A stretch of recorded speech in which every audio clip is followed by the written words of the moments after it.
A você, cristão, que se indignou com aquele vídeo dos atores da Rede Globo, preste muita atenção no que vou lhe dizer agora. A causa, a razão de eles terem tido tanta ousadia foi toda a colaboração que eles encontraram na audiência que os próprios cristãos, especialmente os católicos, lhe deram. Porque 90% da população deste país é cristã. Como é que em um país cristão pode dar audiência a programações que lutam contra a família, como são as novelas de hoje, como são os reality shows, como são vários outros programas que têm por função desconstruir os valores cristãos e incutir contra-valores que acabam por levar os jovens a renegar a sua fé e depois a viver de uma maneira paganizada, contrária à sua própria natureza. Portanto, não basta se indignar com aquilo que os atores globais fizeram. É preciso tomar uma atitude muito concreta. Aprenda, desligue a sua televisão quando vier passar essas programações. Quem assiste novelas está ajudando a destruir as famílias, está colaborando para a implantação do aborto. Porque são justamente estas pessoas que promovem, e aqueles que são atores nestas novelas, boa parte deles tem este pensamento. Portanto, ser contra o aborto, se dizer a favor da família e dar audiência a estas programações lascivas, imundas, não apenas da Rede Globo, mas de outras emissoras também, isto é uma contradição imensa. Então, meus amados irmãos, sejamos coerentes. Uma pessoa, um cristão que dá audiência a novelas e a programações do gênero, está renegando na prática a palavra de Deus. Está rejeitando aquilo que diz a Escritura. Está contribuindo para que o mundo seja pior. Porque aquele lixo televisivo que foi apresentado só foi possível porque nós demos espaço. Não é possível que num país onde a maioria é cristã, uma emissora como a Rede Globo, com esse tipo de programação, possa ter uma audiência recorde, possa ter, então, tanta visibilidade. Se nós tivéssemos mais coerência com a nossa fé, nós simplesmente desligaríamos e eles seriam obrigados ou a fechar as portas ou a mudar a sua programação. Porque gente que tem amor à sua família e que tem o mínimo de respeito a Deus, não deixa entrar no seu lar telenovelas e programações que depõem contra a sua própria fé. Portanto, fica este alerta, fica também aí esta reflexão, aqueles que são cristãos, aqueles que acreditam em Deus, em Jesus Cristo, ou aos homens de boa vontade que acreditam no valor da vida e da dignidade humana. Não assistam mais novelas e programações lascivas. Não assistam esse tipo de programação que tem contribuído para, então, ofuscar o sentido, o valor da vida e a dignidade da família. Faço um apelo a todos os católicos, e aqui certamente todos nós temos na nossa família algumas pessoas que não são católicas mais, são evangélicas ou de alguma outra religião. Falem com elas e vamos nos unir contra este espírito diabólico que inclusive a Rede Globo está espalhando contra a família e contra a religião. Cuidado com as novelas. Nós católicos não deveríamos mais assistir nenhuma novela da Globo.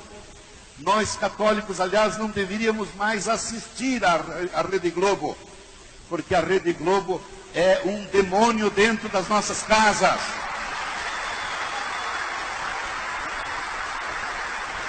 Com suas novelas, com seus programas, inclusive com alguns programas, às vezes, com uma aparência religiosa. Cuidado, porque a palavra de Deus diz, São Paulo que fala na primeira carta aos Coríntios, o diabo tem poder de se transformar num anjo de luz para enganar, se possível, até os eleitos.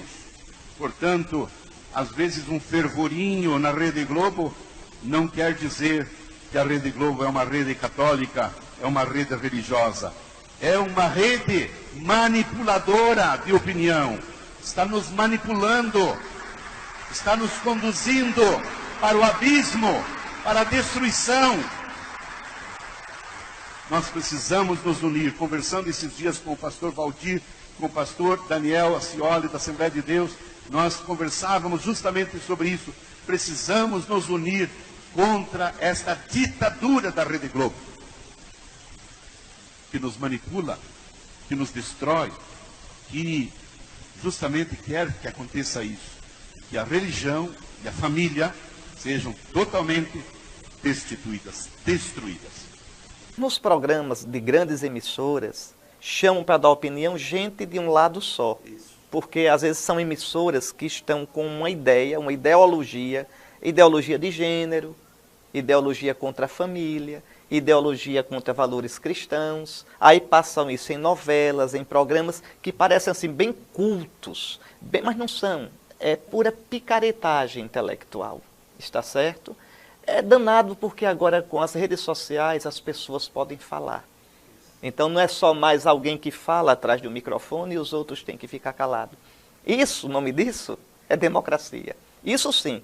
Então sem censura, mas com respeito a todo mundo. Alguns fatos recentes, como aquelas expressões de arte lá no Rio Grande do Sul, e outra em São Paulo, e essa malfadada e maléfica ideologia de gênero.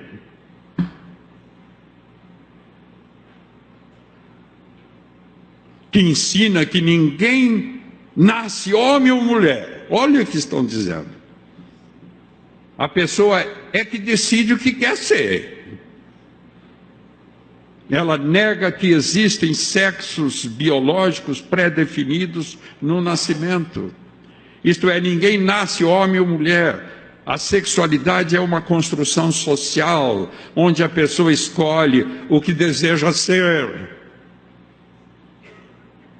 E isso tem sido ensinado na maioria das escolas do Brasil hoje.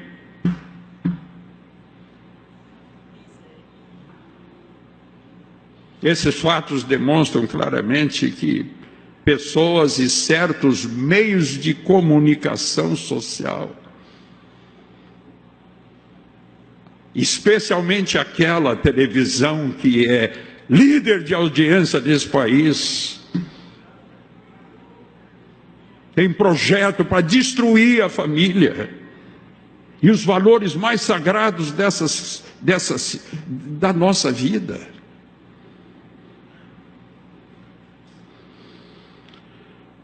Esses fatos demonstram que o Brasil vive dias sombrios. Esse país não só vive uma crise econômica nunca vista, mas uma crise moral sem precedentes. Nossos filhos estão correndo o risco de concluírem que a dignidade humana não tem nenhum valor mais. Tudo é possível. Somos um povo que tem medo do amanhã. E a maioria dos líderes, medo do ontem. Com raras exceções, temos uma televisão de baixíssimo nível, péssima. O Brasil está entrando num obscurantismo destruidor. O pecado de fato cega a pessoa.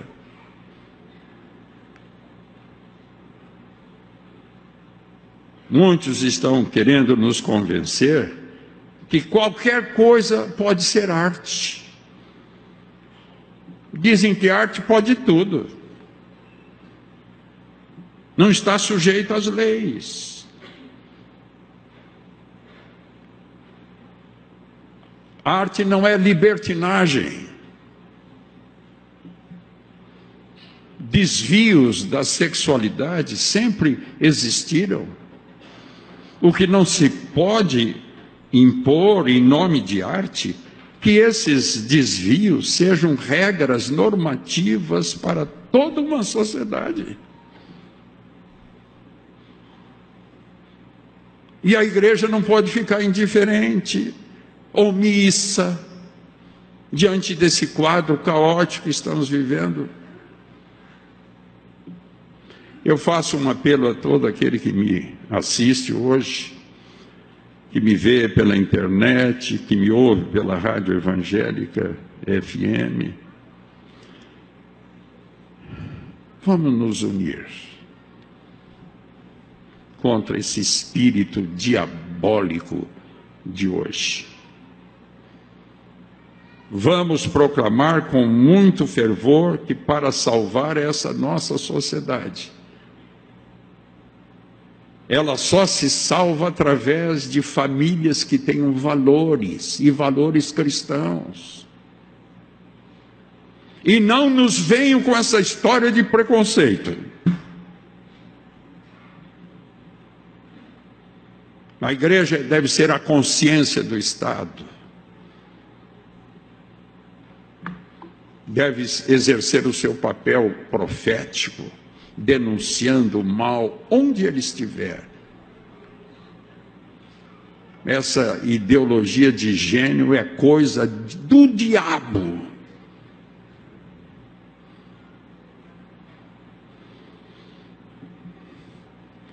E ela já tem feito muitos estragos. Mas ela não vai ser vitoriosa. O Brasil está acordando.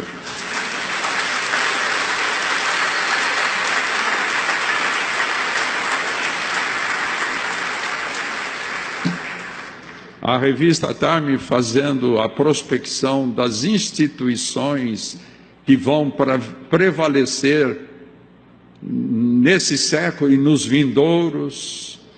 Quais essas instituições que vão prevalecer? Ela colocou a igreja e a família em primeiro lugar. Duas invenções de Deus. Eu conheço, por exemplo, um coronel, não é? Que é de Cuiabá. E ele, na época, servia o exército durante o período do governo militar. Ele serviu o exército no Rio de Janeiro. E ele foi incumbido de ir com um destacamento na casa do Dias Gomes e da Janete Claire, dois escritores de novela da Globo, que eram comunistas de carteirinha, totalmente comunistas. Ele recebeu a missão de entrar na casa deles e averiguar se havia ali armas e livros revolucionários. Livros revolucionários que ensinassem a luta armada, como o Manual de Guerrilha do Marighella e Companhia Limitada, esse tipo de livro que ele procurava. Não acharam nada e foram embora para casa. Ora, esse episódio, que eu conheço o protagonista, o coronel que foi lá e fez isso, esse episódio é narrado pelo próprio Dias Gomes na sua autobiografia.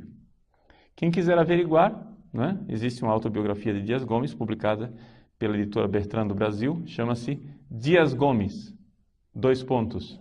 apenas um revolucionário.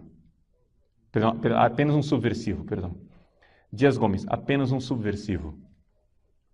Onde ele narra a história dele e ele mostra como, se aproveitando do liberalismo dos militares e do liberalismo do capitalista Roberto Marinho, ele conseguiu colocar nas novelas da Globo toda a agenda cultural marxista. Por exemplo, a primeira novela que ele fez, na década de 70, ele abordou o tema do divórcio, que, segundo ele, palavras dele, naquela época no Brasil ainda era um tabu. O que ele fez? Ele fez uma novela onde uma personagem é injustiçada com um marido que é um calhorda, sem vergonha. Ela sofre imensamente a novela inteira com o marido, se apaixona por um outro mocinho super galã, maravilhoso, com um temperamento ótimo e cheio de virtudes, mas, final e conclusão da novela, no Brasil não existe divórcio.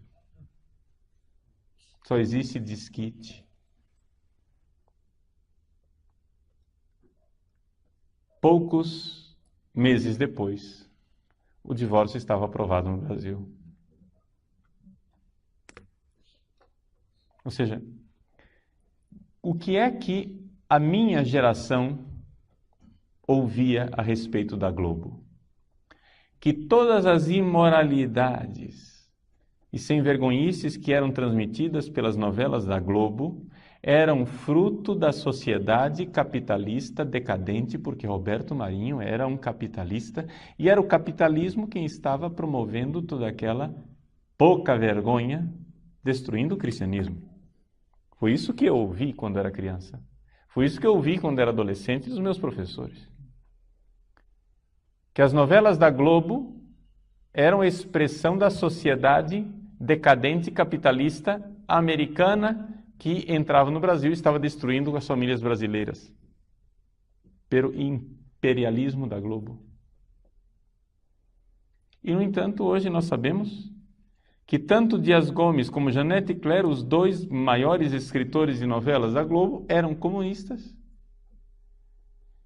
réus confessos, porque na sua autobiografia Dias Gomes mostra como ele quis promover os valores culturais do marxismo cultural. Por exemplo, na década de 70, ainda na década de 70, ele pensou numa novela chamada Roque Santeiro. Nesta novela chamada Roque Santeiro, o que é que ele pretendia fazer?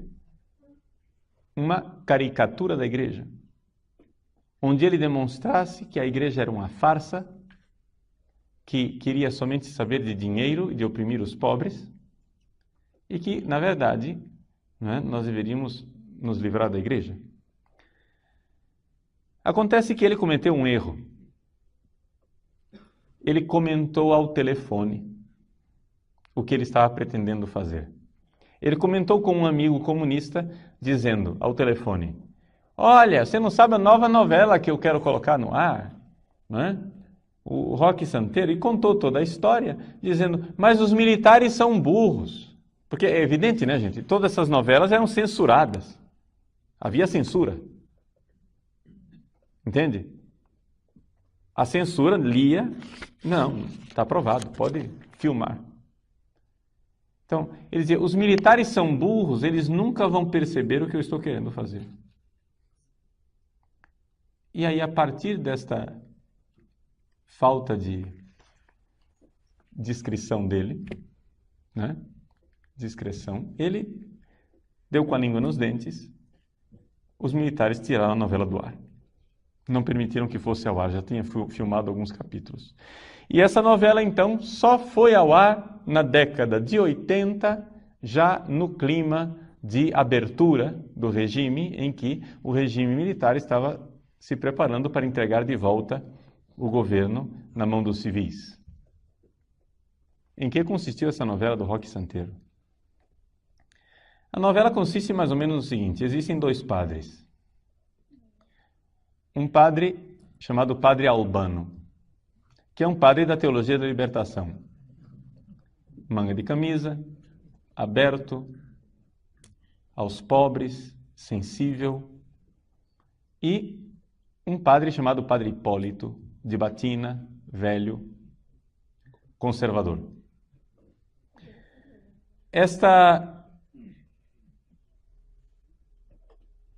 contraposição dos dois padres, o padre Hipólito é aquele que governa a paróquia, e a paróquia tem um negócio, ganha bastante dinheiro, ao redor do mito de um tal de Roque Santeiro, que teria sido um mártir, um sujeito que morreu e que fazia milagres. Então a paróquia ganhava dinheiro vendendo as lembrancinhas do Roque Santeiro e Companhia Limitada.